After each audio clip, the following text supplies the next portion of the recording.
discuss the topic collecting banker, paying banker and gateway payments.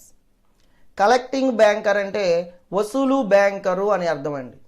వసూలు banker అంటే ఖాతాదారుని తరపున banker అనేవాడు ఏం చేస్తాడు అంటే అన్ని రకాల చెక్కులను వసూలు చేసి ఆ చెక్కులను ఖాతాదారుని అకౌంట్కి క్రెడిట్ చేయడం లేదా డెబిట్ చేయడం జరుగుతూ ఉందండి.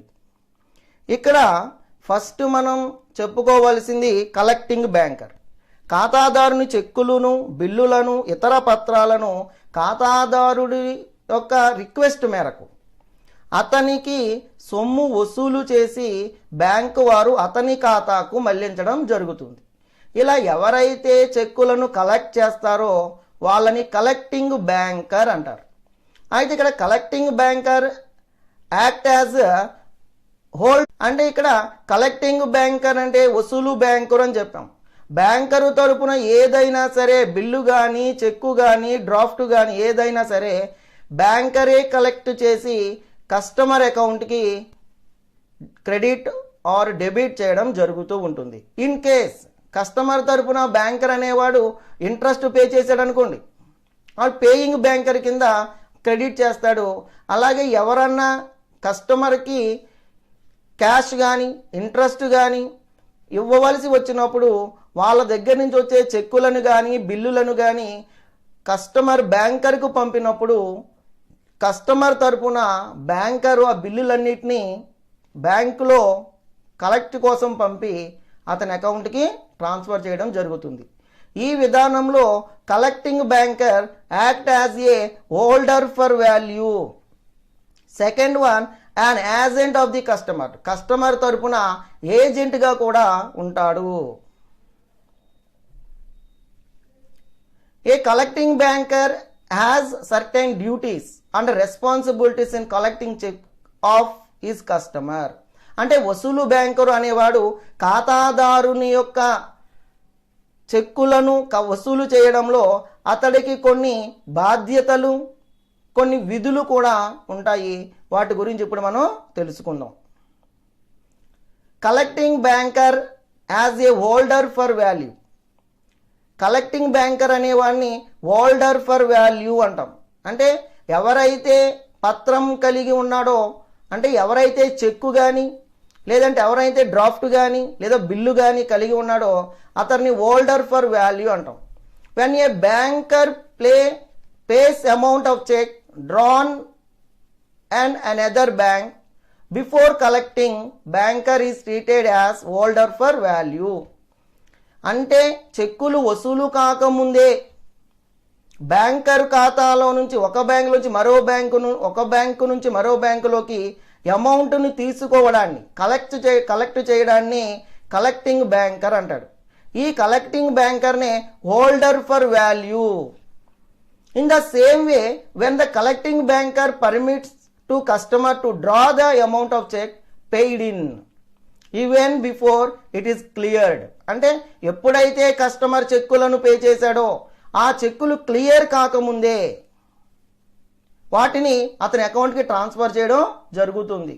ఇవన్నీ కలెక్టింగ్ బ్యాంకర్ చేసే పనులండి. Next collecting banker as an agent అన్నారండి. కలెక్టింగ్ బ్యాంకర్ని ఏజెంట్గా ఎందుకు అంటామంటే మామూలుగా బ్యాంకర్కి కస్టమర్కి మధ్య ఉండే జనరల్ రిలేషన్షిప్లో banker and customer principal and agent relation ఉంటుందని చెప్పుకున్నాము. అంటే బ్యాంకర్ అనేవాడు ఏం చేస్తాడంటే బ్యాంకర్ అనేవాడు కస్టమర్ తరపున బిల్స్ను కానీ అలానే చెక్కులను కానీ సెంట్ ఫర్ కలెక్షన్ వసూలు కోసం బ్యాంకుకు పంపిస్తాడండి. అలానే బ్యాంకర్ అనేవాడు కస్టమర్ తరపున ఏమన్నా ఇంట్రెస్ట్ కానీ డివిడెండ్లు కానీ రావాలంటే కలెక్ట్ చేస్తాడు. అలానే కస్టమర్ కావలసిన అన్ని రకాల ఫెసిలిటీస్ని ప్రొవైడ్ చేస్తాడు. కాబట్టి బ్యాంకర్ యాజ్ అన్ ఏజెంట్గా మనం చెప్పుకుంటాం. అతనికి సేవకుడిగా, ఖాతాదారునికి సేవ అందించే వ్యక్తిగా బ్యాంకర్ ఇక్కడ ట్రీట్ చేయబడతాడు. Next examination of cheque and endorsement అంటున్నారండి. అంటే కలెక్టింగ్ బ్యాంకర్ ఏం చేయాలి అంటే and as an agent of customer he must exercise reasonable care in examining checks. చెక్కుల విషయంలో కలెక్టింగ్ బ్యాంకరు చాలా జాగ్రత్తగా ఉండాలి. చెక్కులు ఎండార్ చేసినప్పుడు కానీ, ఆ చెక్కులు పేమెంట్ చేసినప్పుడు కానీ, ఆ చెక్కులు ఎవరికి పే చేస్తున్నాం అన్నప్పుడు కానీ, కస్టమర్ అకౌంట్కి క్రెడిట్ చేస్తున్నామా లేదన్న విషయంలో కానీ, ఇవన్నిటి విషయంలో కూడా వసూలు బ్యాంకరు చాలా జాగ్రత్త వహించవలసిన అవసరం ఉంటుంది. ఇక్కడ కలెక్టింగ్ బ్యాంకరు ఎప్పుడూ కూడా చెక్కులను ఎగ్జామిన్ చేయడంలో పొరపాటు జరిగితే దానివల్ల కస్టమర్కి కలిగే లాస్కి బ్యాంకరే లైబుల్ అండి, బ్యాంకరే బాధ్యత వహించాలి. అందుకని examine of checks and endorsement పూర్తిగా పరిశీలించి ఆ చెక్కుల మీద డేట్ కరెక్ట్గా ఉందా లేదా, అమౌంట్ కరెక్ట్గా ఉందా లేదా, ఆ చెక్కు మీద డ్రాయీ సంతకం సరిగ్గా ఉందా లేదా, ఇవన్నీ ఎగ్జామిన్ చేయవలసిన రెస్పాన్సిబిలిటీ కలెక్టింగ్ బ్యాంకర్ మీదనే ఉంటుంది. Next, if customer suffer any loss, మనం చెప్పుకున్నామండి, కలెక్టింగ్ బ్యాంకర్ అనేవాడు చెక్కులను సరిగ్గా ఎగ్జామిన్ చేయలేదనుకోండి, ఆ ఎగ్జామిన్ సరిగ్గా చేయకపోవడం వలన ఏదైనా లాస్ వస్తే, అంటే చెక్కులను వెరిఫికేషన్లో బ్యాంకర్ అనేవాడు నెగ్లిజెన్సీ, అశ్రద్ధగా ఉన్నప్పుడు ఆటోమేటిక్గా బ్యాంకర్ అనేవాడు లైబుల్ అవుతాడు. కస్టమర్కి కలిగే లాస్ మొత్తానికి, కస్టమర్కి జరిగిన నష్టం మొత్తానికి బ్యాంకరే లైబుల్, అతడే బాధ్యత వహించవలసి ఉంటుంది. నెక్స్ట్ అండి, presentation of cheque for collection.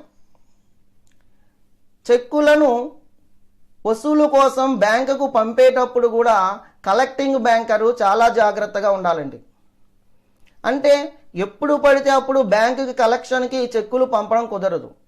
With in the banking hours, reasonable time, అది డ్రాయీ బ్యాంక్ ఎక్కడుందో అక్కడికే పంపించాలండి. అంతేగాని దేశం మొత్తంలో అన్ని ఎస్బీఐ అనుకోండి ఫర్ ఎగ్జాంపుల్, ఎన్నో బ్రాంచులు ఉంటాయి.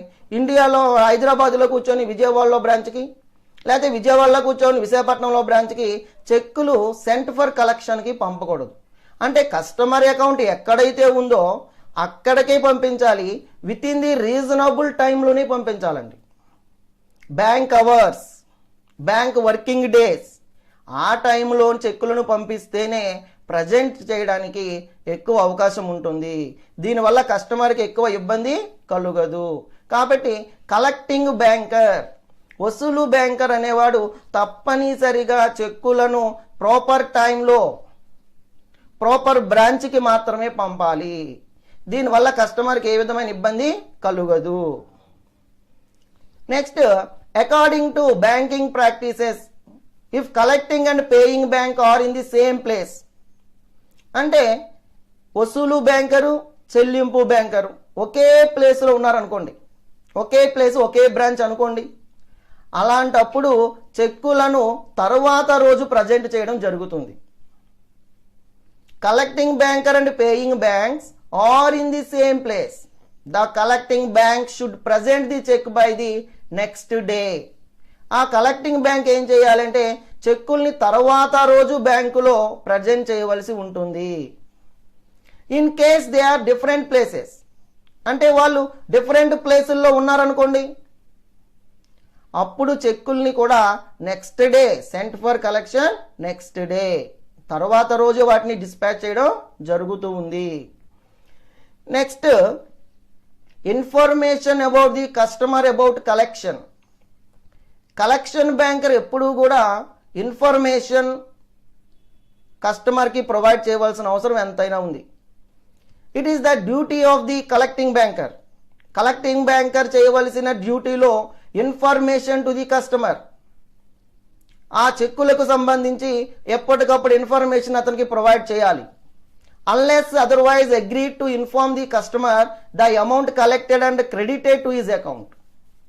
అంటే చెక్కులో ఏమైనా సమస్యలు ఉన్నాయా, చెక్కు డిజానర్ అవ్వడానికి ఏదైనా అవకాశం ఉందా, డేట్ సరిగ్గా ఉందా లేదా, అమౌంట్ సరిగ్గా ఉందా లేదా, అమౌంట్ ఇన్ వర్డ్స్లో ఉందా లేదా, ఈ డీటెయిల్స్ అన్నీ కూడా కలెక్టింగ్ బ్యాంకర్ చూసుకొని జాగ్రత్తగా ఉన్నాయా లేదా అని తెలుసుకున్న తర్వాతనే అతడు ఆ చెక్కులను వసూలు కోసం బ్యాంకుకి పంపించాలి.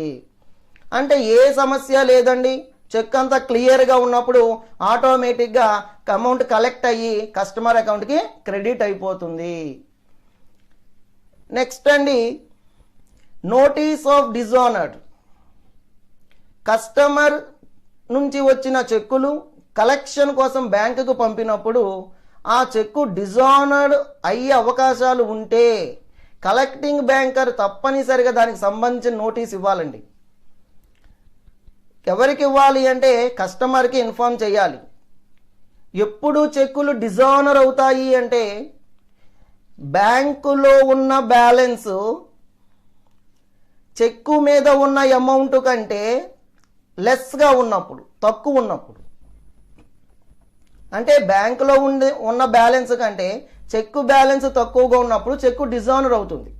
ఆ ఇన్ఫర్మేషన్ ఏం చేయాలి, మనం కస్టమర్కి ఇమ్మీడియట్గా ఇన్ఫార్మ్ చేయాలి. This is the usually done by returning the cheque to the customer with a covering letter. ఆ చెక్కు ఇమీడియట్గా కస్టమర్స్కి వచ్చేస్తుంది. కాబట్టి ఎప్పుడైతే వసూలు బ్యాంకర్ అది డిజానర్ అవుతుంది అనుకుంటాడో, ఏ రీజన్ మీద డిజానర్ అవుతుందో, ఏ కారణాల వల్ల దాన్ని బ్యాంకరు రిజెక్ట్ చేస్తున్నాడో ఆ రీజన్స్ అన్నిటినీ కూడా కస్టమర్కి చెప్పవలసిన బాధ్యత తప్పనిసరిగా ఈ కలెక్టింగ్ బ్యాంకర్ మీద ఉంటుంది. అందుకని కలెక్టింగ్ బ్యాంకర్ ఎప్పుడూ కూడా చెక్కుల విషయంలో నెగ్లిజెన్సీని ప్రదర్శించకూడదు.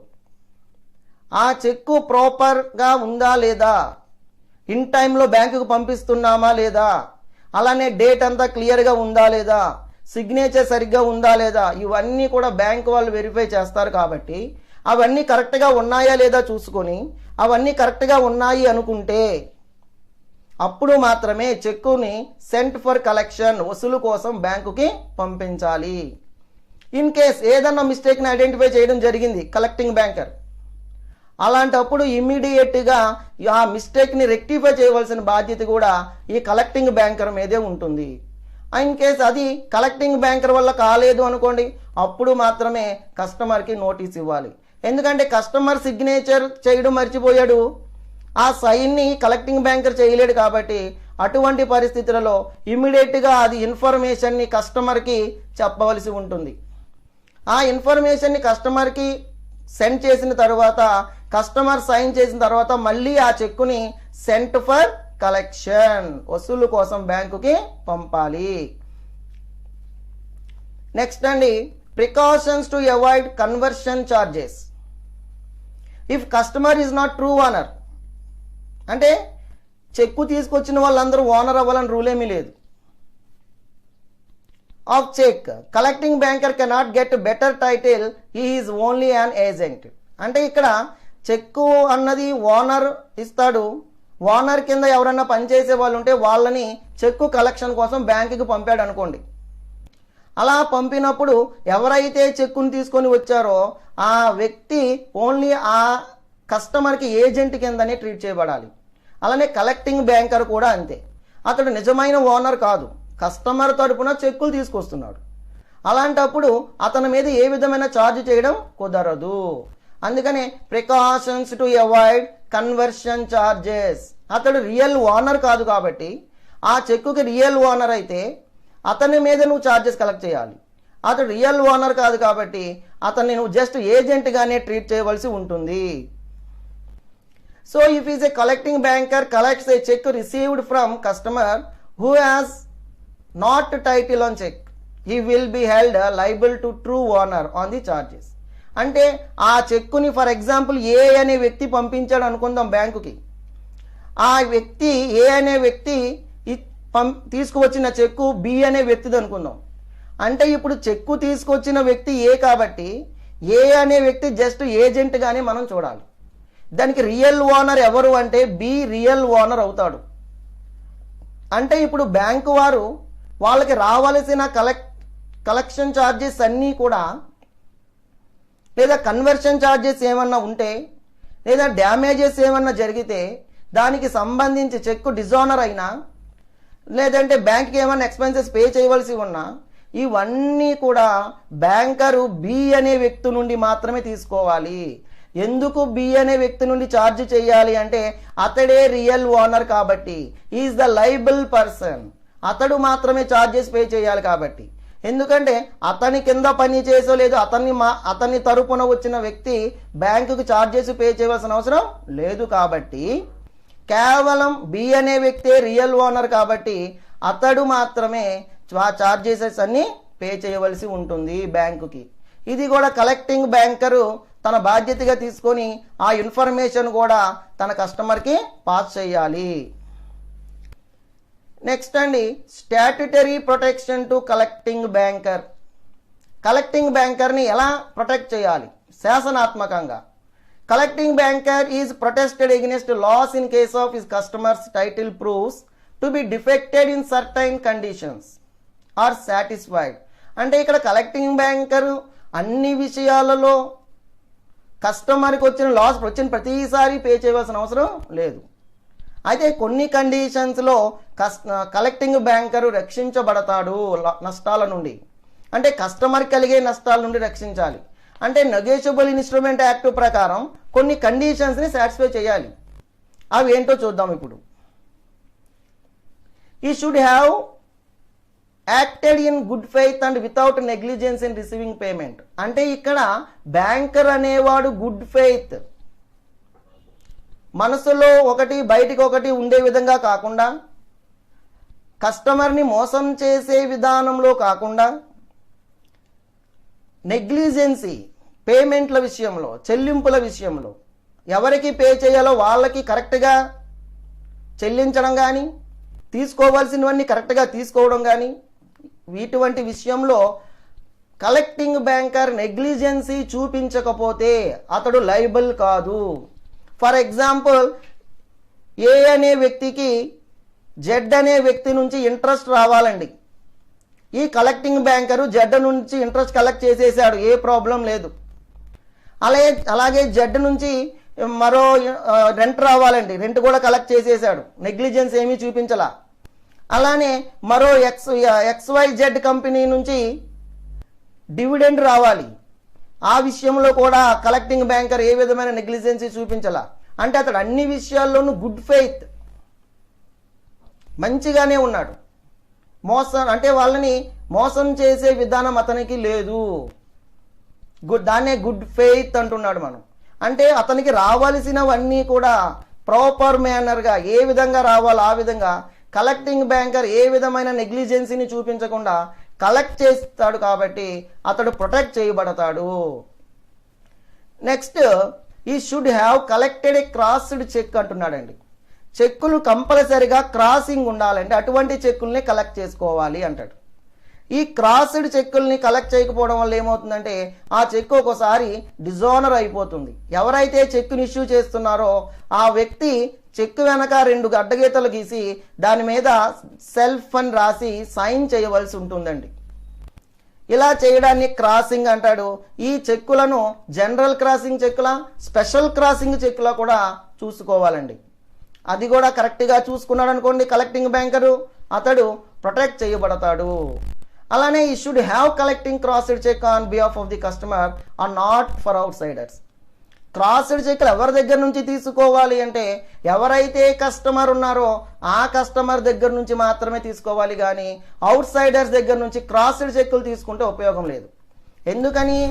బ్యాంకు అనేది ఒక కస్టమర్కి ఏజెంట్ కాబట్టి, ఏ అనే కస్టమర్కి మాత్రమే ఏజెంట్ కాబట్టి ఆ ఏజెంట్ నుండి వచ్చే చెక్కులకు మాత్రమే క్రాసింగ్ ఉందా లేదా చూసుకోవాలి. అంతేగాని బి అనేవాడికి బ్యాంకుతో సంబంధం లేనప్పుడు బ్యాంకు బి అనే వ్యక్తి అవుట్ సైడర్ కింద భావిస్తాం కాబట్టి ఈ వ్యక్తితో ఏ విధమైన క్రాస్డ్ చెక్కులు బ్యాంకు కలెక్ట్ చేయవలసిన అవసరం లేదు. తర్వాత అండి, ఈ should have acted as an agent of customer. Bank మనం చెప్పుకున్నాం, బ్యాంకు కస్టమర్కి ఎప్పుడు ఏజెంట్గానే యాక్ట్ చేస్తుందన్నాం. ఇది బ్యాంకు కస్టమర్కి అందించే అత్యుత్తమ సేవల్లో ఏజెంట్ సేవలు ఒకటి. అంటే బ్యాంక్ ఏం చేస్తుందంటే కస్టమర్ తరపున ఎవరన్నా చెక్కులు ఇవ్వాలి ఉంటే కలెక్ట్ చేస్తుంది, కస్టమర్ అకౌంట్కి ట్రాన్స్ఫర్ చేస్తుంది. అలానే ఎవరికైనా కస్టమర్ అమౌంట్ పే చేయాలి అన్నా, ఇంట్రెస్ట్ పే చేయాలి అన్నా ఆ అమౌంట్ బ్యాంకే పే చేస్తుంది. అందుకనే ఎప్పుడూ కూడా కస్టమర్కి బ్యాంక్ ఏజెంట్గానే ట్రీట్ చేయడం జరుగుతుంది. నెక్స్ట్ అండి, what are the circumstances under which paying banker is bound to honour cheques to customer. అంటే ఏ సందర్భాల్లో పేయింగ్ బ్యాంకర్ చెక్స్ని బౌండ్ టు ఆనర్ చేయడానికి ఎక్కువ అవకాశాలు ఉన్నాయి అంటున్నాడండి. He shall honour his customer cheque to the extent of fund available. ఎప్పుడు కస్టమర్ యొక్క చెక్కుని ఆనర్ చేయాలి అంటే కస్టమర్ అకౌంట్లో సఫిషియంట్ ఫండ్స్ ఉన్నప్పుడు ఆ చెక్కు డిజానర్ అవ్వదండి, ఆనరే అవుతుంది. అంటే చెక్కులో ఫర్ ఎగ్జాంపుల్ అతడికి 1,00,000 రూపాయలు ఇన్కమ్ కావాలనుకోండి, అతడి అకౌంట్లో 1,00,000 రూపాయలు ఉన్నా పర్లా, అంటే సేమ్ అమౌంట్ ఉన్నా పర్లా, లేదంటే 1,00,000 రూపాయల కంటే ఎక్సెస్ అమౌంట్ ఉన్నా పర్లా, అంతకంటే తక్కువ ఉండకూడదండి. అంతకంటే ఎక్కువ ఉంటేనే చెక్కు, లేదా సమానంగా సరిపోయిన బ్యాలెన్స్ ఉంటేనే చెక్కు ఆనర్ అవుతుంది, అంతకంటే తక్కువ ఉంటే చెక్కు ఆనరు కాదు. అందుకని customer cheque is to extend the funds available. వాడి యొక్క అకౌంట్లో ఫండ్స్ అవైలబుల్గా ఉంటే చెక్కు బౌండ్ అవ్వదండి, ఆనర్ చేయబడుతుంది. Next, the instrument should be in writing. Cheque ఎలా ఉండాలి అంటే వ్రాతపూర్వకంగా ఉండాలండి. అంతా ప్రింటెడ్ రాజన్ దాని మీద నేమ్ అని మాత్రమే ప్రింట్ వస్తుంది. ఆ నేమ్ని ఎవరైతే కస్టమర్ ఉన్నారో ఆ కస్టమరే రాయాలండి. నేమ్ కానీ, డేట్ కానీ, అమౌంట్ ఇన్ వర్డ్స్ కానీ, అమౌంట్ ఇన్ ఫిగర్ కానీ, ఇవన్నీ తప్పనిసరిగా సిగ్నేచర్ కానీ ఇవన్నీ రైటింగ్ రాయాల్సిందే. The instrument should be in writing. Cheque అనేది మొత్తం కస్టమరే రాయాలి, వాటి డీటెయిల్స్ అన్నీ కంప్లీట్గా రాయాలి, సంతకం సిగ్నేచర్ చేయాలి. అలానే డేటు, టైము, బ్రాంచ్ ఎక్కడ అది మొత్తం క్లియర్గా రాసి అమౌంట్ ఇన్ వర్డ్స్ ఇన్ ఫిగర్స్లో రాసి దాన్ని సబ్మిట్ చేయడం జరుగుతుంది. అప్పుడు ఆ చెక్కు ఆనర్ చేయడం జరుగుతుంది. The cheque must be unconditional order. తప్పనిసరిగా చెల్లించాలన్న ఆర్డర్ మీద చెక్కు పాస్ చేయడం జరుగుతుందండి. బ్యాంకరు కస్టమర్ ఇచ్చే ఆర్డర్ని తూచా తప్పకుండా పాటించాలి. తప్పనిసరిగా అమౌంట్ను పే చేయడానికి బ్యాంకర్ రెడీగా ఉండాలి. అయితే ఇక్కడ బ్యాంకర్ కూడా కొన్ని కండిషన్స్ ఉంటాయండి. అంటే కస్టమర్ అకౌంట్లో బ్యాలెన్స్ ఉండాలి క్లియర్గా, అలాగే చెక్కు మీద ఏ విధమైన మార్పులు ఉండకూడదు. కస్టమర్ సిగ్నేచర్ కానీ, డేటు కానీ, అమౌంట్ కానీ ఇలాంటివన్నీ జాగ్రత్తగా చూసుకున్న తర్వాతనే బ్యాంకర్ ఆ అమౌంట్ పే చేయడం జరుగుతుంది. The payee must be certain person or persons. అంటే పేయీ అనేవాడు పర్సన్ అవ్వచ్చు, పర్సన్స్ అవ్వచ్చు, వాళ్ళ సిగ్నేచర్ ఉండాలి. కాబట్టి ఆ పేయీ ఎవరో క్లియర్గా తెలుసుకోవాలి. The cheque should bear the signature of the drawer. తప్పనిసరిగా సిగ్నేచర్ ఉండాలండి.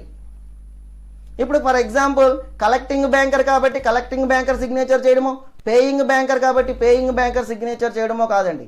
ఎవరైతే చెక్కుని సెంట్ ఫర్ కలెక్షన్, లేదంటే cheque sent for collection, cheque paid in to bank అవ్వచ్చు, ఎవరైతే సెంట్ చేశారో, ఎవరైతే చెక్కును చెల్లించారో వాళ్ళ సిగ్నేచర్ క్లియర్గా ఉండాలి.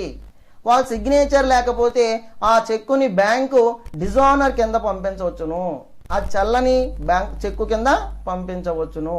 కాబట్టి పేయింగ్ బ్యాంకర్ తప్పనిసరిగా ఆ చెక్కు మీద అన్ని క్లియర్గా ఉన్నాయా లేదా అని చూసుకున్న తర్వాతనే దాన్ని పేమెంట్కి పంపించాలి.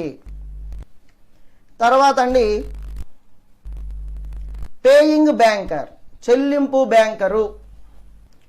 ఇందాక మనం వసూలు బ్యాంకర్ అని చెప్పుకున్నాం. ఎవరైతే చెక్కులను వసూలు చేస్తారో అతన్ని వసూలు బ్యాంకరు అంటున్నాం. ఇక్కడ ఎవరైతే కస్టమర్ తరపున అన్ని రకాల చెల్లింపులు చేస్తూ ఉన్నారో వాళ్ళని పేయింగ్ బ్యాంకర్ అనాలి మనం. చెల్లింపు బ్యాంకరు కస్టమర్ తరపున వీళ్ళే అన్ని పే చేస్తూ ఉంటారు. అందులో first point, form of cheque. Cheque అనేది ఎలా ఉండాలి? చెక్ అనేది నచ్చిన ఏ ప్రింటెడ్ పేపర్ మీద పడితే ఆ ప్రింటెడ్ పేపర్ మీద రాసేసి చెక్ పంపిస్తాను, నా అమౌంట్లో కలెక్ట్ చేసి అనడానికి కుదరదండి. ఒక్కొక్క బ్యాంకు దానికి నచ్చిన విధంగా చెక్కును అదే ప్రింట్ చేసుకొని అదే కస్టమర్కి జారీ చేసుకోవాలి.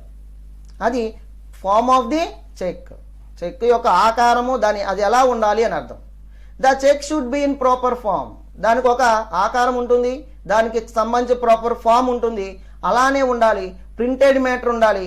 అలానే దాని మీద క్లియర్గా చెక్ నెంబర్ అని, అది ఏ బ్రాంచ్కి సంబంధించిందని క్లియర్గా దాని మీద రాసి ఉంటుంది. అకౌంట్ నెంబర్ కానీ, అలానే ఎవరి పేరు మీద చెక్ రాస్తున్నారు, పేయీ నేమ్ ఇవన్నీ కూడా ప్రింటెడ్ అయి ఉంటాయి. కాబట్టి ఆ నేమ్స్ అన్ని కస్టమర్ ఫిల్ చేసుకొని వాటిని పేమెంట్ కోసం పంపించాలి.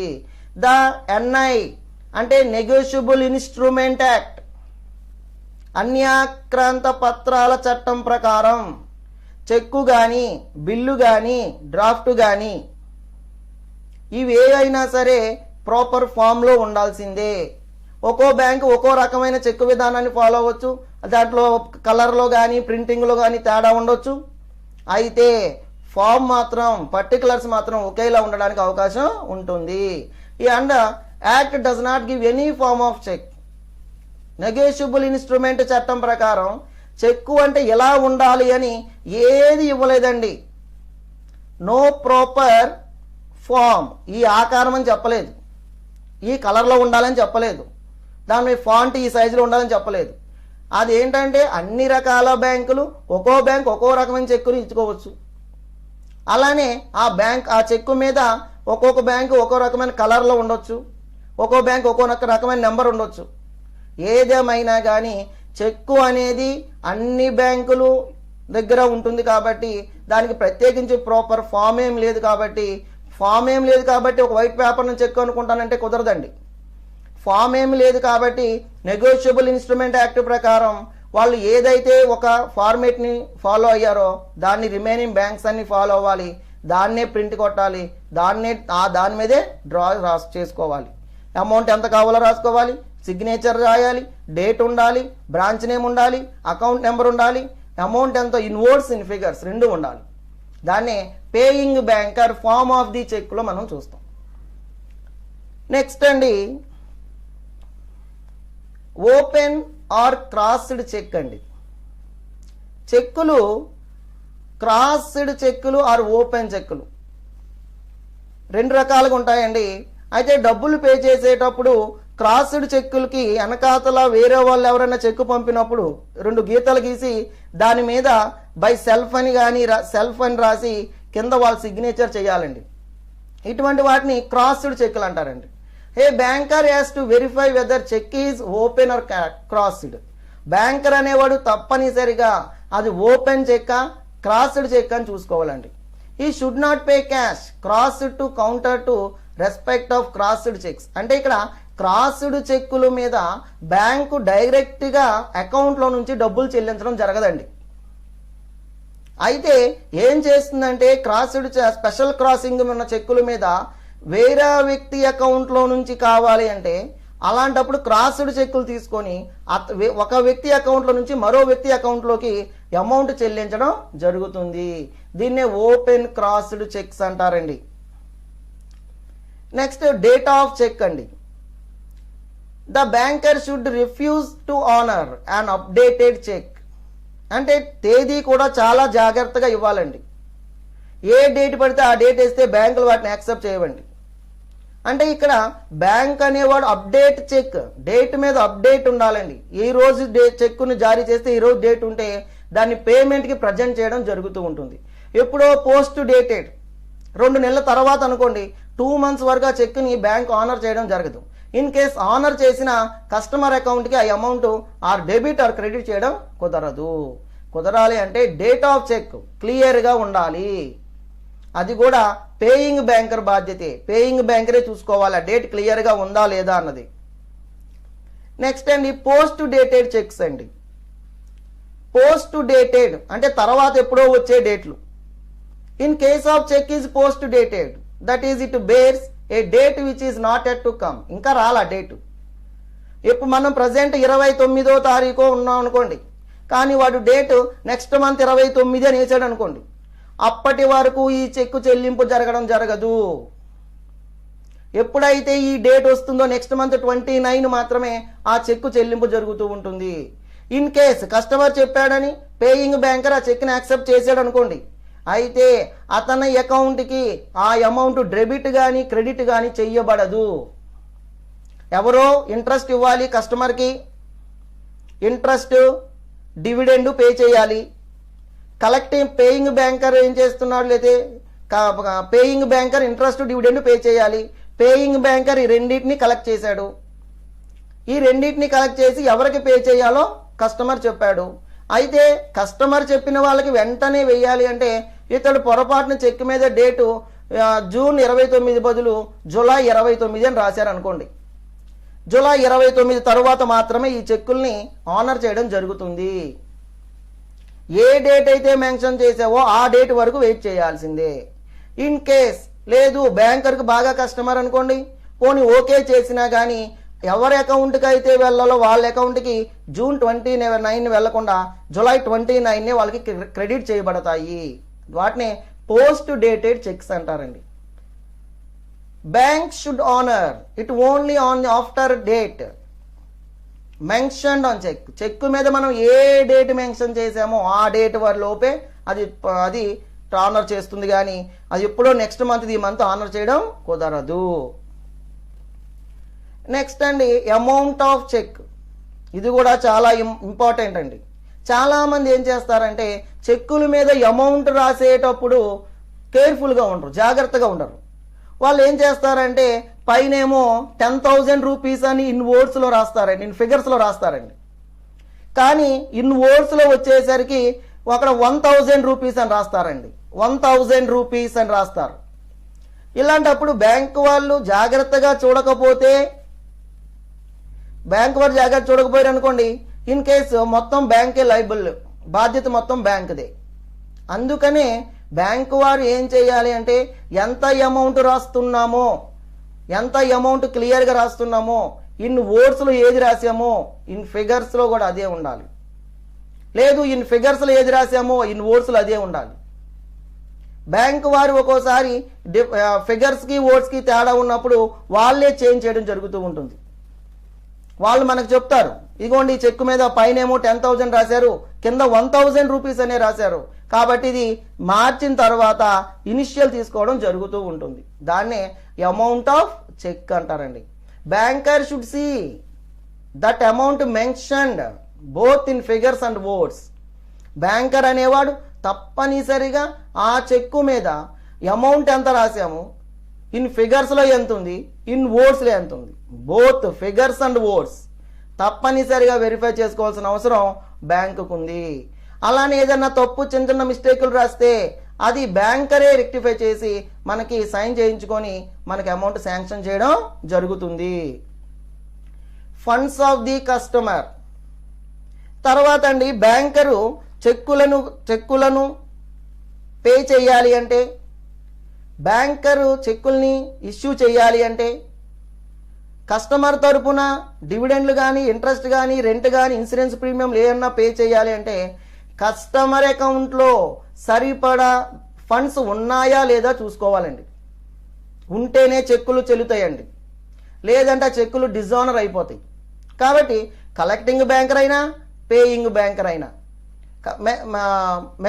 మ్యాక్సిమం పేయింగ్ బ్యాంకర్ ఎక్కువ రెస్పాన్సిబిలిటీ. ఎందుకంటే కలెక్టింగ్ బ్యాంకర్ అంటే ఎవరో ఇచ్చిన చెక్ని కలెక్ట్ చేసి మన అకౌంట్లో వేస్తారు కాబట్టి పెద్ద ప్రాబ్లం రాదు. కానీ పేయింగ్ బ్యాంకరు మన అకౌంట్లో నుంచి అమౌంట్ వేరే వాళ్ళకి పే చేయాలి కాబట్టి అలాంటప్పుడు చాలా జాగ్రత్తగా చూసుకోవాలి. ఫండ్స్ అన్నవి కరెక్ట్గా ఉన్నాయా లేదా, సఫిషియంట్ ఫండ్స్ ఉన్నాయా లేదా, కస్టమర్ అకౌంట్లో ఉన్నాయా లేదా, పేమెంట్ చెక్కులకు సరిపోతాయా లేదా, ఇవన్నీ చూసుకోవాల్సిన బాధ్యత పేయింగ్ బ్యాంకర్ మీద ఉంటుంది. There should be sufficient funds in account of the customer for payment of cheque. చెక్కులు చెల్లించడానికి సరిపడే అమౌంట్ ఉందో లేదో చూసుకోవాలండి. Cheque has to be paid in full and not in part. అంతే కదండి, చెక్ అనేది 10,000 రూపాయలు ఉందనుకోండి, 10,000 రూపాయలు పే చేసేయాలి ఫుల్ అమౌంట్. 10,000 రూపాయలు లేవండి, అతని అకౌంట్లో 5,000 ఉన్నాయి కాబట్టి మీ చెక్కు మీద సగం చెల్లిస్తాం 5,000 రూపాయలు, మిగిలిన సగం తర్వాత చెల్లిస్తామంటే కుదరదు. నార్మల్గా విత్డ్రాల్ అనుకోండి, 5,000 రూపాయలు కావాలంటే 5,000, 6,000 కావాలంటే 6,000 తీసుకోవచ్చు. కానీ చెక్కు అన్న తర్వాత చెక్కుని ముక్కలు చేసి సగం ఇప్పుడు సగం అప్పుడు తీసుకోవడానికి కుదరదు. Paid in full not in part. అయితే 10,000 రూపాయలు పే చేసేయాలి, లేదా చెక్కు డిజానర్ అయిందని చెప్పి చెక్ వెనక్కి పంపించేయాలి. ఈ 2 పనులే జరుగుతుంటాయి. అందుకనే inadequate funds will result in dishonour of cheque అంటున్నారు. అందుకనే పేయింగ్ బ్యాంకర్ ఎప్పుడూ కూడా కస్టమర్ అకౌంట్లో బ్యాలెన్స్ ఉందా లేదా, అది పేమెంట్కి సరిపోతుందా చాలదా, చెక్కు డిజానర్ అవుతుందా లేదా, ఇవన్నీ కూడా పేయింగ్ బ్యాంకరే చూసుకోవాలండి. ఆ పేయింగ్ బ్యాంకర్ అవన్నీ లేకపోతే ఇమీడియట్గా కస్టమర్కి నోటీస్ పంపించి మీరు 10,000 రూపీస్ చెక్ ఇచ్చారు పేమెంట్కి, కానీ మీ అకౌంట్లో 9,000 ఉంది, మీరు ఇంకో 1,000 మీ అకౌంట్కి ట్రాన్స్ఫర్ చేయండి, అప్పుడు 10,000 రూపీస్ చెక్ మేము యాక్సెప్ట్ చేస్తాము అని చెప్పి ఇన్ఫర్మేషన్ ఇవ్వాలి. దాన్నే ఫండ్స్ ఆఫ్ ది కస్టమర్ అకౌంట్లో ఫండ్స్ ఉన్నాయా లేదా అనేది కూడా పేయింగ్ బ్యాంకరే చూసుకోవాలి.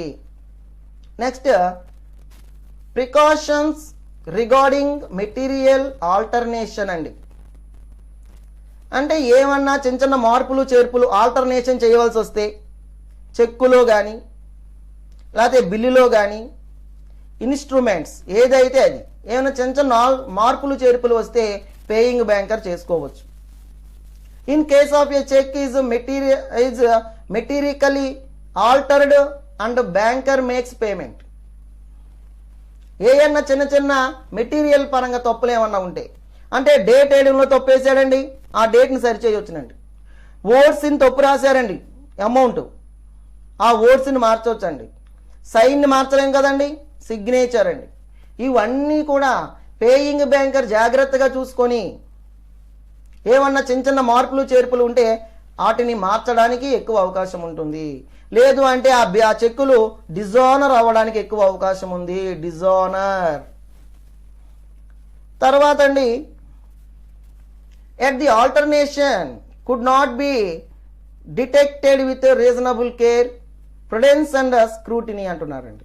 అంటే చిన్న చిన్న మార్పులు చేర్పులు కానీ చిన్న చిన్న ఏమన్నా అడ్జస్ట్మెంట్లు కానీ ఇలాంటివి ఏమన్నా ఉంటే కనిపెట్టడం చాలా తేలిక. జాగ్రత్తగా చూస్తే చెక్ బుక్ మీద కనపడిపోతాయండి. స్క్రూటినీ చేయడం, పరిశీలిస్తే చాలు ఆ చిన్న చెక్ మీద ఎన్ని మిస్టేక్లు ఉన్నా ఈజీగా కనిపెట్టేయవచ్చు. పొరపాటున కస్టమర్ ఏం చేస్తాడు అంటే చెక్కు కానీ బిల్లు కానీ రాసేటప్పుడు ఏదో చాలా ఆలోచనలో ఉండి ఒక డేట్ బదులు మరో డేట్ వేసేవచ్చండి. డేటు 20, ఇవాళ 29 అనుకోండి, పొరపాటున 28 అని వేయొచ్చండి. లేదు ఈ అమౌంట్ మనం చెప్పుకున్నాం ఇందాక 10,000 రూపాయలు రాసే బదులు 1,000 రూపాయలు అనేవచ్చండి. సిగ్నేచర్ మర్చిపోవచ్చండి. ఇలాంటి చిన్న చిన్నవి ఏమన్నా జరిగితే వాటిని స్క్రూటినీ పరిశీలించి వాటిని రెక్టిఫై చేసుకోవాలండి. అలానే the payment had been made in due course. అంటే అతడు ఎవరైతే పత్రం తీసుకొని వచ్చారో ఆ వ్యక్తికి చెల్లించాలి. పత్రం పొందిన వ్యక్తికి అంత విలువ కలిగిన ఆ పత్రం విలువ కలిగిన మొత్తాన్ని చెల్లించవలసిన అవసరం ఈ పేయింగ్ బ్యాంకర్ మీద ఉంటుంది. నెక్స్ట్ అండి, డ్రాయర్ సిగ్నేచర్ అండి. సిగ్నేచర్ కూడా చాలా ఇంపార్టెంట్ అండి. ఒక్కోసారి సిగ్నేచర్ ఫోర్జరీ జరిగినప్పుడు బ్యాంకర్ దాన్ని ఐడెంటిఫై చేయలేదనుకోండి, ఆ లాస్ మొత్తం బ్యాంకరే బేర్ చేయవలసి వస్తుంది. అందుకనే బ్యాంకర్ ఎప్పుడూ కూడా మనం చేసిన సిగ్నేచర్ని బ్యాంకర్ ఏం చేస్తాడంటే బ్యాంక్ దగ్గర ఒక సిగ్నేచర్ ఉంటుందండి, కాపీ.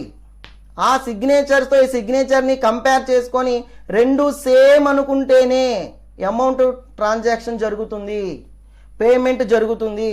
లేదు అంటే అమౌంట్ పేమెంట్ ఆపివేయడం జరుగుతుంది. మనం సాధారణంగా ఏ బ్యాంకుకి వెళ్ళినా కానీ సిగ్నేచర్ చేయగానే బ్యాంక్ వాళ్ళు ఫస్ట్ చూసేది ఏంటాయి అంటే సైన్, ఈ వ్యక్తిదా కాదా. డైరెక్ట్గా పర్సన్ వెళ్ళినప్పటికీ కూడా సైనే వెరిఫై చేస్తారండి అక్కడ. ఎందుకని అంటే వాళ్ళు జస్ట్ సైన్ వెరిఫికేషన్ చేసుకొని ఆ సిగ్నేచర్ అతనదా కాదా చూసుకుంటారు. అది ఫోర్జరీ చేసిన సిగ్నేచర్ అయింది అనుకోండి, బ్యాంకుకు చాలా సమస్యలు వస్తాయి. కాబట్టి ఇన్ కేసు ఫోర్జరీ చేసి ఏమన్నా చెక్కులు పట్టుకెళితే ఆ చెక్కు ఏ వ్యక్తి తీసుకెళ్ళాడో ఆ వ్యక్తి పనిషబుల్ అవుతాడు. అందుకనే సిగ్నేచర్ విషయంలో చాలా జాగ్రత్తగా ఉండాలి. A bank is expected to know signature of his customer. ఎప్పుడు కూడా బ్యాంకు కస్టమర్ యొక్క సిగ్నేచర్ని తెలుసుకొని ఉంటుంది. అందుకనే కస్టమర్ అకౌంట్ స్క్రీన్ కింద కస్టమర్ ఫోటో కింద అతని సైన్ ఉంటుందండి, సిగ్నేచర్. ఆ సిగ్నేచర్ని చెక్ ఉందనుకోండి, లేదా బిల్ ఉందనుకోండి, లేదా డ్రాఫ్ట్ ఉందనుకోండి, వీటి మీద ఉన్న సిగ్నేచర్ని కంపేర్ చేసుకున్న తర్వాతనే పేమెంట్ చేయడం జరుగుతుంది. If the drawer signature has been forged and banker makes the payment shall not be entitled to debit the customer's account. అంటే అది సిగ్నేచర్ ఫోర్జరీ జరిగింది అని బ్యాంక్ వారు ఐడెంటిఫై చేస్తే, బ్యాంక్ వారు ఐడెంటిఫై చేశారనుకోండి, బ్యాంక్ వారు ఐడెంటిఫై చేస్తే ఆ అమౌంట్ అతని అకౌంట్కి డెబిట్ చేయడం జరగదండి. అంటే ఇక్కడ డ్రాయర్ సిగ్నేచర్ అన్నది చాలా చాలా ఇంపార్టెంట్. అందుకనే బ్యాంకు వారు పేమెంట్ చేసేటప్పుడు కూడా చాలా జాగ్రత్తగా అబ్జర్వ్ చేసి లాస్ మొత్తం బ్యాంకే బేర్ చేయాలి. కాబట్టి అటువంటి పొజిషన్లో బ్యాంకు వారు ఏం చేస్తారు అంటే అతని అకౌంట్కి డెబిట్ చేయడం మానేసి తప్పనిసరిగా ఆ నోటీసులు పంపించడం జరుగుతుంది. ఎందుకంటే బ్యాంకుని మోసం చేశాడన్న ఉద్దేశంతో, బ్యాంకుని మోసం చేశాడు కాబట్టి అటువంటి ఎప్పుడు బ్యాంక్ ఏం చేస్తుందంటే అతని మీద యాక్షన్ తీసుకోవడానికి అవకాశం ఉంటుంది. అందుకనే డ్రాయర్ సిగ్నేచర్, కస్టమర్ సిగ్నేచర్కి చాలా ప్రయారిటీ ఉంటుంది. ఇక్కడ పేయింగ్ బ్యాంకర్ ఏదో బ్లెండ్గా వెళ్ళిపోయి చెక్ అతను ఇచ్చాడు కాబట్టి మీరు ఇచ్చేసేయండి అనడానికి వీలు లేదు. తప్పనిసరిగా అతడి సిగ్నేచర్ని బ్యాంకులో ఉండే సిగ్నేచర్తో కంపేర్ చేసుకొని అప్పుడు మాత్రమే పేమెంట్ చేయడం జరుగుతుంది. నెక్స్ట్ టియర్ ఆఫ్ మల్టీడ్ చెక్స్ అంటున్నారండి. కొన్నిసార్లు చెక్కులు ఏమవుతాయి అంటే నలిగిపోవడం కానీ, 2-3 ముక్కలు అయిపోవడం కానీ, లేదంటే అనుకోకుండా మధ్యలో సిగ్నేచర్ దగ్గర చిరిగిపోవడం కానీ ఇలా జరుగుతూ ఉంటాయండి. వాటి విషయంలో కూడా కలెక్టింగ్ బ్యాంకర్ సాటిస్ఫై అవ్వాలండి, లేకపోతే ఆ చెక్కుల్ని ఆనర్ చేయడం జరగదు. A cheque is said to be multilated when it is torn into 2 or more pieces. 2 కానీ అంతకంటే ముక్కలు కానీ చిరిగిపోయింది అనుకోండి cheque, should not paid in to bank, అది బ్యాంకులో చెల్లింపునకు జరగదు. బ్యాంకర్ సాటిస్ఫై అయ్యాడు అనుకోండి, ఆ టియర్ ఆఫ్ చెక్ ముక్కలైపోయిన చెక్కుని అతడు అన్ఇంటెన్షనల్గా ఏదో జరిగిపోయింది అనుకున్నప్పుడు మాత్రమే దాని మీద డ్రాయి కన్ఫర్మ్ చేస్తేనే ఆ చెక్కు పాస్ చేయడం జరుగుతుంది. పొరపాటున ఏం జరుగుతుందంటే అండి, కస్టమర్స్ ఎప్పుడు కూడా కంగారుగా చెక్కులు రాసేస్తూ ఉంటారు. ఆ చెక్కుల్ని వాళ్ళ కింద పనిచేసే వ్యక్తులకి ఇచ్చేస్తూ ఉంటారు. అతడు ఆ చెక్కుని చింపేటప్పుడు, ఆ చెక్కుని ఫోల్డ్ చేసి జోబులో పెట్టుకునేటప్పుడు, దాన్ని బయటికి తీసేటప్పుడు, లేకపోతే పౌచ్లో పెట్టి లేకపోతే బ్యాగ్లో పెట్టి తీసుకుని వచ్చేటప్పుడు ఏదో సందర్భంలో అతడు మధ్యలో అన్ని రకాల కాగితాల మధ్యలో ఆ చెక్ ఉన్నప్పుడు అది చిరిగిపోతుంది. Tear of. ఇలా చిరిగిపోయిన చెక్కుల్ని బ్యాంక్ ఎట్లా తీసుకెళ్తామండి, బ్యాంక్ వారు యాక్సెప్ట్ చేయరు కదండి, బ్యాంకులో చెల్లవు కదండి అంటాం. అయితే బ్యాంకు అనుకోకుండా జరిగింది అని తెలుసుకున్నప్పుడు ఆ చెక్కు 2 ముక్కలు అయిపోయినా డ్రాయర్ యొక్క కన్ఫర్మేషన్తో, ఎవరైతే చెక్కు పంపించాడో ఆ వ్యక్తి యొక్క కన్ఫర్మేషన్తో ఆ బిల్లుని లేదా ఆ చెక్కుని పాస్ చేయడం జరుగుతుంది. దీన్నే టియర్ ఆఫ్ చెక్స్ అని కూడా మనం పిలవచ్చును. బ్యాంక్ అవర్స్ అండి. The banker should make payment of only such cheques which have been presented for it payment during the banking hours అండి. ఇది మనం ఎప్పుడు చెప్పుకున్న బ్యాంకింగ్ అవర్స్కి చాలా ఇంపార్టెంట్ ఉంటుందండి. బ్యాంకులో మనం ఏ చెక్ వేయాలి అన్నా తప్పనిసరిగా బ్యాంకింగ్ అవర్స్లోనే వెళ్ళాలండి. Bank for example morning 10 AM to అనుకోండి, ఈవినింగ్ 4 వరకు అనుకోండి, 4 PM, ఈ టైంలోనే చెక్కులు వేయాలండి బ్యాంకులో. అలానే బ్యాంకింగ్ అవర్స్లోనే వేయాలండి, ఈ అవర్స్లోనే వేయాలి, వర్కింగ్ డేస్లోనే వేయాలండి. బ్యాంకు పని చేసే టైంలోనే చెక్కులు వేయాలి. పేయింగ్ బ్యాంకర్ కదా, నా ఇష్టం కదా నేను చెక్కులు వేస్తాను అనడానికి వీలు లేదు. The banker should make payment of only such checks which have been presented to it for payment during the banking hours. Banking అవర్స్లో మాత్రమే చెక్కులను బ్యాంకులో వెయ్యాలి. బ్యాంకింగ్ అవర్స్కి ముందు కానీ బ్యాంకింగ్ అవర్స్ తర్వాత కానీ చెక్కులను బ్యాంకులో వేస్తే యాక్సెప్ట్ చేయడం జరగదండి. అలానే ఇక్కడ బ్యాంకర్ ఎంత కస్టమర్కి తెలిసిన వ్యక్తి అయినా సరే ఆ చెక్కులను ఇస్తే బ్యాంకు వారి దగ్గర ఉంటాయి అంతే, వాటిని ప్రజెంట్ చేయరు పేమెంట్ కోసం. ఆ చెక్కుల్ని ఆనర్ చేయడం జరగదు. నెక్స్ట్ అండి, the branch and the balance.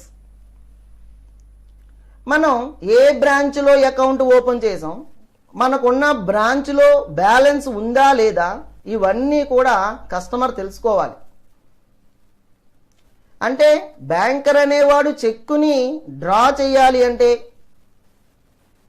ముందు కస్టమర్ యొక్క బ్యాంక్ అకౌంట్ని వెరిఫై చేసుకోవాలండి. అంటే అతని అకౌంట్లో అతడు ఇచ్చిన చెక్కు వాల్యూకి సరిపడా బ్యాలెన్స్ ఉందా లేదా, ఆ చెక్కు ఆనర్ అవుతుందా లేదా, ఆ బ్రాంచ్లో ఆ బ్యాలెన్స్ ఉందా లేదా, ఇవన్నీ కూడా తప్పనిసరిగా పేయింగ్ బ్యాంకర్ తెలుసుకోవాలి. The branch and the balance. The banker should verify whether cheque is drawn on it or on some other branch of the same bank. అంటే ఒకే బ్యాంకులో కానీ ఏ బ్రాంచ్లో అతని అకౌంట్లో ఓపెన్ చేశాడో ఆ బ్రాంచ్లో అతనికి సరిపడే అమౌంట్ ఉందా లేదా చూడాలి. ఆ చెక్కు ఆనర్ చేయడానికి సఫిషియంట్ అమౌంట్ లేకపోతే, సఫిషియంట్ అదే బ్రాంచ్లో కాకపోతే, అదే బ్యాంకు బ్రాంచ్లో కాకపోతే వేరే బ్రాంచ్లో వేయడానికి కుదరదండి. Further there must be sufficient credit balance in account. అంటే ఏ చెక్ అయినా సరే ఆనర్ అవ్వాలి అంటే తప్పనిసరిగా కస్టమర్ అకౌంట్లో సఫిషియంట్ బ్యాలెన్స్ ఉండి తీరాల్సిందే. అంటే క్రెడిట్ బ్యాలెన్స్ ఉండాలండి. క్రెడిట్ బ్యాలెన్స్ లేకపోతే దాన్ని బ్యాంక్ వారు యాక్సెప్ట్ చేయరు, అది డిజానర్ అయిపోతుంది. అందుకనే తప్పనిసరిగా పేయింగ్ బ్యాంకరు ఆ కస్టమర్ యొక్క బ్రాంచ్ ఏంటి, బ్యాలెన్స్ ఇన్ఫర్మేషన్ ఏంటో తెలుసుకోవాలి. ఎందుకు తెలుసుకోవాలి అంటే చెక్కు ఆనర్ అవ్వాలి అంటే, ఆ చెక్కు ప్రజెంట్ చెయ్యబడాలి అంటే, ఆ చెక్కు మీద ఉన్న అమౌంట్కు సరిపడే అమౌంట్ అతని బ్యాంకు బ్యాలెన్స్ రూపంలో ఉంటేనే అతనికి బ్యాలెన్స్ ఉండాలి. 10,000 రూపాయల చెక్ ఇచ్చినప్పుడు 10,000 రూపాయల బ్యాలెన్స్ కానీ అంతకంటే ఎక్కువ కానీ దానికి సమానంగా కానీ ఉంటేనే ఆ చెక్కు చెల్లుతుంది, లేదంటే ఆ చెక్కుని డిజానర్ చేయడం అవుతుంది. కాబట్టి పేయింగ్ బ్యాంకర్ తప్పనిసరిగా ఎప్పటికప్పుడు ఆ బ్యాలెన్స్ చెక్ చేసుకోవాలి. తర్వాత అండి, స్క్రూటినీ ఆఫ్ ఎండార్స్మెంట్, పరిశీలన చేసుకోవాలి. పేమెంట్ బ్యాంకర్ ఎప్పుడు కూడా చెక్కులు ప్రజెంట్ చేసేటప్పుడు ఎవరికి ఎండార్స్ చేస్తున్నామో అవి ఎప్పటికప్పుడు రెగ్యులర్గా వాటిని స్క్రూటినీ పరిశీలించాలి. అలా పరిశీలించకుండా ఎవరికి పంపిస్తున్నామో తెలియకుండా కస్టమర్ ఇచ్చినవి నచ్చిన వాళ్ళ అకౌంట్కి ట్రాన్స్ఫర్ చేసామనుకోండి, అప్పుడు స్టాట్యుటరీ ప్రొటెక్షన్ ఉండదు ఇది పేయింగ్ బ్యాంకర్కి. అందుకనే స్టాట్యుటరీ ప్రొటెక్షన్ కావాలి అంటే ఎండార్స్మెంట్, స్క్రూటినీ ఆఫ్ ఎండార్స్మెంట్, ఎవరికి బదిలీ చేస్తున్నామో పరిశీలించిన తరువాత జాగ్రత్తగా వాటిని బదిలీ చేయాలి తప్ప నచ్చిన వాళ్ళకి ఎవరైతే మనకేమిలే చెక్కులు వచ్చినాయి 10 మంది ఉన్నారు 10 మంది అకౌంట్లో వేయడానికి వీల్లేదు. నేమ్స్ ఒకేలా ఉండొచ్చు, ఇనిషియల్స్ మారితే చూసుకోవాలి. ఇనిషియల్స్ ఒకేలా ఉండొచ్చు, నేమ్స్లో తేడా ఉంటుంది చూడాలి. అది మారితే అతడి యొక్క అడ్రస్, అతడి యొక్క ఆధార్ కార్డు నెంబర్లో ఏయో నెంబర్లు చేంజ్ అవుతాయి. ఏ నెంబర్ అయితే ఇచ్చారో వాళ్ళకి మాత్రమే అమౌంట్ని ట్రాన్స్ఫర్ చేయాలి, కానీ నచ్చిన వాళ్ళకి నచ్చినట్టుగా పేమెంట్ చేయడానికి కుదరదు. When a cheque is presented for payment, banker will have to see whether all endorsements on the cheque are regular. ఆ ఎవరెవరికైతే బదిలీ చేస్తున్నామో వాళ్ళ గురించి కంప్లీట్గా తెలుసుకోవాలి. When a cheque is presented for payment, banker will have to see whether all endorsements on the cheques are regular. He cannot claim statutory protection if one or some endorsements are irregular. కాబట్టి scrutiny తప్పనిసరిగా చేయాలండి, పరిశీలనగా చూడాలి. ఏ చెక్కు పడితే ఆ చెక్కు వస్తుంది కదా అని ఎలా పడితే అలాగా పేమెంట్ చేస్తానంటే కుదరదండి. ఆ చెక్కు కరెక్ట్గా ఎవరికి ఎండార్స్ చేయాలో వాళ్ళకి ఎండార్స్మెంట్ అవుతుందా లేదా చూసుకోవాల్సిన బాధ్యత పేయింగ్ బ్యాంకర్దే. నెక్స్ట్ అండి, material alternation must be confirmed by the drawer. అంటే ఇక్కడ మెటీరియల్ ఆల్టర్నేషన్ కన్ఫర్మ్ చేయాల్సింది డ్రాయరేనండి. అంటే ప్లేస్ ఆఫ్ పేమెంట్ కానీ, డేట్ కానీ, క్రాసింగ్ కానీ, అంటే చెక్ మీద డేట్ సరిగ్గా వేసారా లేదా ఇవన్నీ డ్రాయరే మార్చుకోవాలి. అలానే క్రాసింగ్ సరిగ్గా జరిగిందా లేదా, చెక్కులు క్రాస్ చేయబడతాయి, జరిగాయా లేదా, ప్లేస్ ఆఫ్ పేమెంట్ ఏ బ్రాంచ్లో పే చేయాలో జరిగిందా లేదా, అలానే అమౌంట్ ఎక్సెట్రా ఎంత అమౌంట్ మనం ట్రాన్స్ఫర్ పెట్టాము, ఇవన్నీ కూడా పేయింగ్ బ్యాంకరు జాగ్రత్తగా చూసుకొని వాటిని ఆల్టర్నేట్ చేసుకోవాల్సిన అవసరం ఉంది. మార్పులు చేర్పులు ఉంటే చేయాలి. చేసిన తరువాత కస్టమర్ అకౌంట్ తప్పనిసరిగా డెబిట్ చేయవలసిన అవసరం ఉంటుంది. ఇన్ కేస్ కస్టమర్ వీటన్నిటిని మార్చడానికి ఇష్టం లేదు, నాకు క్రాసింగ్ చేయవసరంలా, బ్యాంక్ నాకు ఆ బ్రాంచ్లోనే కావాలి, డేట్ నేను మార్చను, అమౌంట్ మార్చను, ఇప్పుడు నాకు అవసరం లేదు అన్నప్పుడు పేయింగ్ బ్యాంకర్ ఏ యాక్షన్ తీసుకోవాల్సిన అవసరం లేదు. Holder and holder due course అండి. Holder and holder due course negotiable instrument act ప్రకారం వ్యక్తుల మధ్య బదిలీ చేసే అవకాశం సదుపాయం ఉన్న అన్యాక్రాంత పత్రాలను ఎవరైతే కలిగి ఉంటారో వాళ్ళని హోల్డర్ అని, వాళ్ళని హోల్డర్ ఇన్ డ్యూ కోర్స్ అని మనం చెప్పవచ్చును. అంటే ఈ ఇన్స్ట్రుమెంట్స్ అనేవి చెక్కు కానీ బిల్లు కానీ వీటిని నెగోషియబుల్ ఇన్స్ట్రుమెంట్స్ అంటారండి. అంటే ఈ ఇన్స్ట్రుమెంట్స్ని ఎవరైతే పొందుతారో సహేతుకంగా వాళ్ళని holder or holder in due course అని మనం పిలవాలి. తర్వాత అండి హోల్డర్ ఇన్ డ్యూ కోర్స్ అండి. Section 9 of the negotiable instrument act define the holder in due course as any person who for valuable consideration become the possessor of a negotiable instrument payable to bearer. అంటే ఏ వ్యక్తి అయితే section 9 negotiable instrument act ప్రకారం చెక్కు కానీ bill కానీ పొంది ఉంటాడో ఆ వ్యక్తిని హోల్డర్ ఇన్ డ్యూ కోర్స్ అనాలండి. Holder in due course. తర్వాత అండి a holder become a holder in due course when satisfied the following conditions. Holder in due course అనడానికి అతడు కొన్ని కండిషన్స్ని సాటిస్ఫై చేయాలండి. అది అందులో ఫస్ట్ వన్, ఈ should have receive the instrument for valuable consideration. అంటే ఇక్కడ ఎవరైతే విలువ కలిగిన పత్రాన్ని పొంది ఉన్నాడో ఆ వ్యక్తి ఆ పత్రం అతనిదిగా చూడబడాలి. దాన్ని హోల్డర్ ఇన్ డ్యూ కోర్స్ అంటాడు. ఫర్ ఎగ్జాంపుల్ ఒక వ్యక్తికి మనం 5,000 రూపాయలు చెక్ ఇవ్వాలనుకోండి, ఆ వ్యక్తి పేరు మీద 5,000 రూపాయలు చెక్కు రాసి మనం పంపించామనుకోండి, అంటే ఈ చెక్ అనేది నెగోషియబుల్ ఇన్స్ట్రుమెంట్ కాబట్టి అతడు దానికి హోల్డర్ అవుతాడు. The instrument should be regular and proper, free and any defects. ఈ ఇన్స్ట్రుమెంట్ అనేది ఎవరి నుంచి ఎవరికైనా మనం ట్రాన్స్ఫర్ చేయవచ్చు, బదిలీ చేయవచ్చు, దానిలో ఏ విధమైన సమస్యలు ఉండవు. అంటే చెక్కు బిల్లు ఉందనుకోండి, బిల్లు ఒక పర్సన్ రాసి నాకు ఇచ్చాడు అనుకోండి, నేను ఆ బిల్లుని మరో పర్సన్ పేరు మీద తిరిగి రాయొచ్చు, ఆ పర్సన్ మరో పర్సన్కి ఎండార్స్ చేయొచ్చు. ఇలాగా నెగోషియబుల్ ఇన్స్ట్రుమెంట్స్ అనేవి ఒక పర్సన్ నుంచి మరో పర్సన్కి ఫ్రీగా వాటిని మూవ్ చేయడానికి ఎక్కువ అవకాశం ఉంటుంది. He must have become a holder before the date of maturity of negotiable instrument. అంటే ఇక్కడ ఎవరైతే హోల్డర్ ఉన్నాడో ఆ నెగోషియబుల్ ఇన్స్ట్రుమెంట్ మీద ఉన్న డేట్ కంటే ముందే దాని మీద అమౌంట్ని అతడు తీసుకోవచ్చు. చెక్ ఉందనుకోండి, లేకపోతే బిల్లు ఉందనుకోండి, 3 months టైంలో ఉంటుంది. చెక్కు కూడా 3 నెలలు టైం ఉంది. ఒకప్పుడు 6 నెలలు ఉండేది, తర్వాత దాన్ని 3 నెలలకు చేశారండి. అంటే ఈ నెగోషియబుల్ ఇన్స్ట్రుమెంట్ బిల్లు కానీ చెక్కు కానీ నెగోషియబుల్ ఇన్స్ట్రుమెంట్ కాబట్టి కస్టమర్ అనేవాడు ఎప్పుడైనా సరే ఆ టైంలోపు ఆ హోల్డర్ ఇచ్చిన మెచ్యూరిటీ పీరియడ్ లోపు వాటిని చేంజ్ చేసుకోవడానికి అవకాశం ఉంటుంది.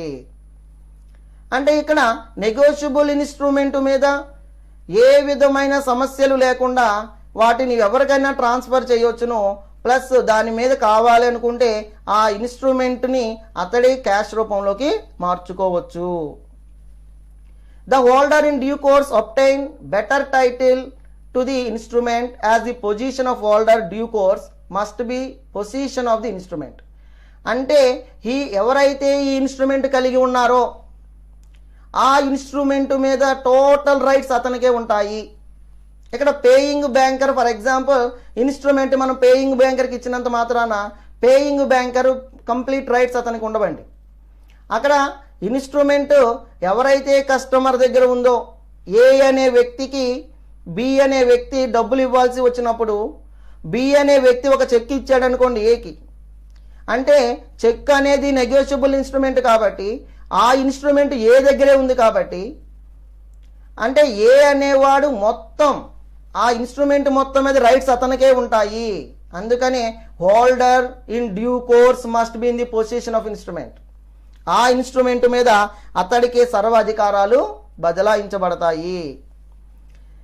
నెక్స్ట్ అండి పేమెంట్ గేట్వేస్. ఈ పేమెంట్ గేట్వేస్ అనేది షాపర్స్ అండ్ మర్చెంట్ మధ్య జరుగుతూ ఉందండి. ఈ పేమెంట్ గేట్వేస్ అనేది ఎలా ఉంటుందంటే ఇది ఒక రకమైన వ్యాపార విధానం. దీంట్లో ఆన్లైన్ ద్వారా మాత్రమే చెల్లింపులు చేయడం జరుగుతూ ఉంటుంది. ఇక్కడ డెబిట్ కార్డు క్రెడిట్ కార్డును ఉపయోగించి పేమెంట్లు చెల్లించడం జరుగుతూ ఉంటుంది. అంటే చెల్లింపు అనేది ఎలక్ట్రానిక్ పరికరాల ద్వారా అంటే ఈ కామర్స్ ద్వారా జరిగితే దాన్ని పేమెంట్ గేట్వేస్ అంటారండి. The service that automates the payment transaction between the shopper and merchant. Shopper and merchant మధ్యలో పేమెంట్స్ జరుగుతూ ఉంటే ఎలా జరుగుతాయండి? ఎలక్ట్రానిక్గా అంటే ఆన్లైన్ ద్వారా through debit card credit card ద్వారా ఇలా జరుగుతూ ఉంటే వాటిని పేమెంట్స్ గేట్వేస్ అంటారండి. నెక్స్ట్ అండి it is usually third party service. అంటే ఫర్ ఎగ్జాంపుల్ ఒక కంపెనీ ఎక్కడో ఉందనుకోండి,